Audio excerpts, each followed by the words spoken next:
Hi everybody, Mitch, the ultimate multi-instrumentalist. Oh, I was able to say that. Talking about the oboe again. So in the previous video, I forgot to mention about the Baroque Oboe. Now, so check this out. So Baroque Oboe is from Baroque period, and just like a recorder nowadays, recorder we usually play, they're all in modern pitch, but recorders are from Baroque era, right? So you will play in the Baroque pitch, and there are some recorders made, of course, with the Baroque pitch, particularly for those people who play Baroque music in original pitch. So here's a Baroque oboe. There's some Baroque oboes made with that played in modern pitch. I never seen it. I know they're made, and I never played one before. So this one is made in Baroque pitch. Now, so if I play A on this,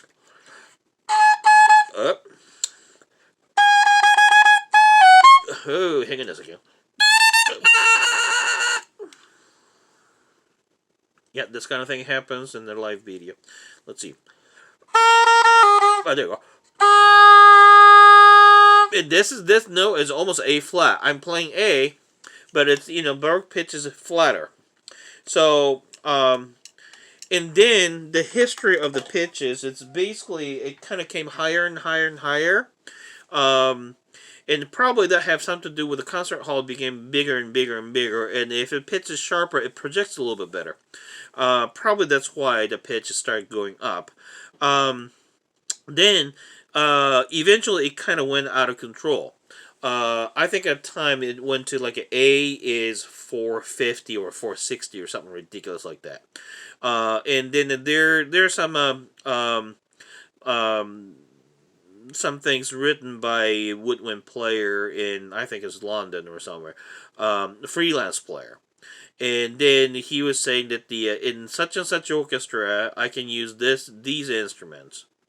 But when I go to another orchestra, their pitch is different, so I have to have a separate instrument. So if you had a job with one orchestra, just one set of instrument was okay.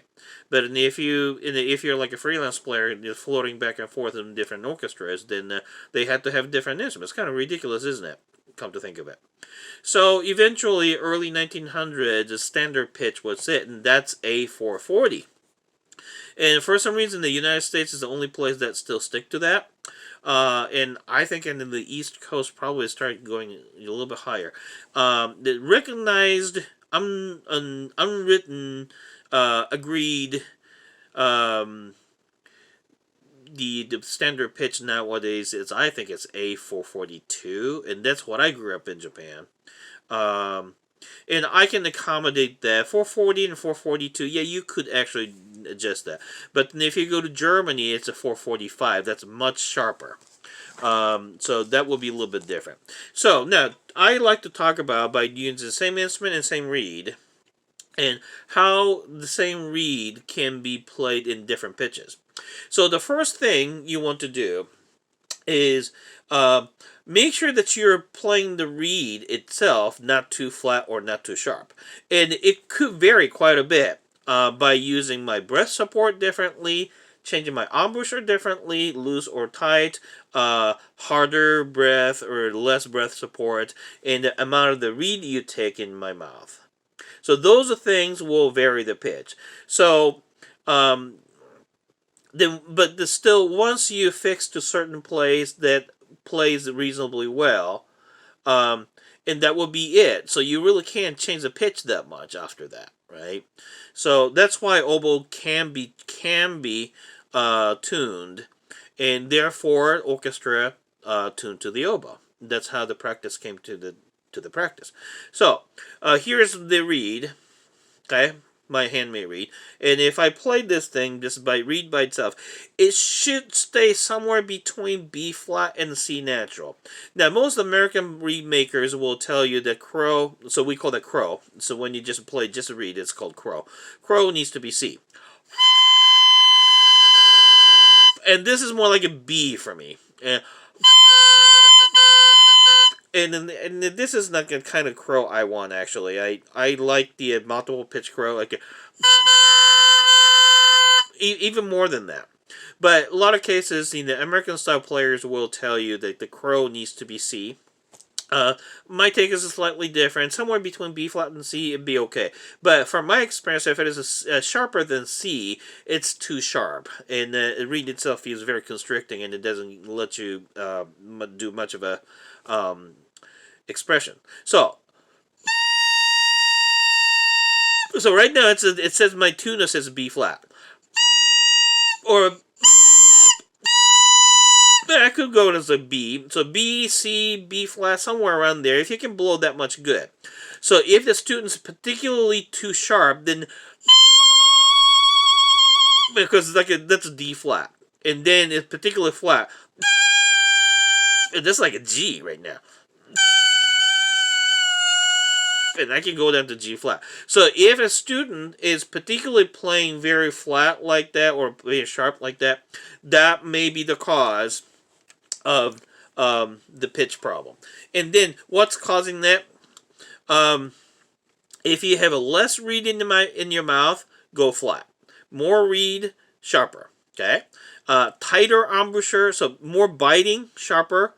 Looser, flatter. And more breath support, sharper. Less breath support, flatter.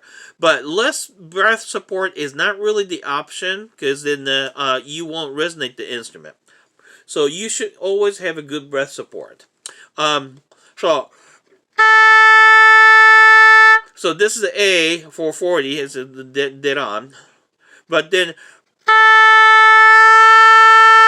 so I put a little bit more reed in my mouth. It's about when the 10 cents sharper. Now, then I'm going to pull out a little bit.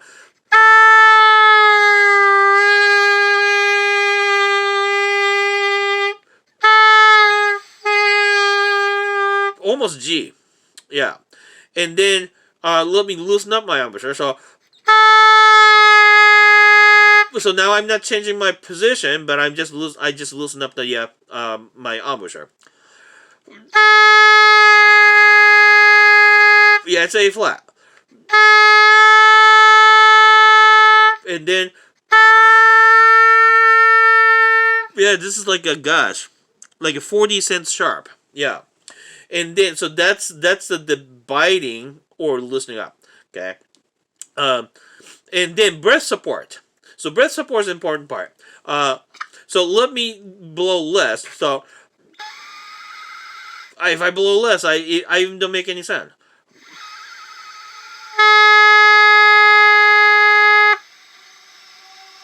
So if you blow less, the pitch goes flat, but also you're not going to have a good slurs, because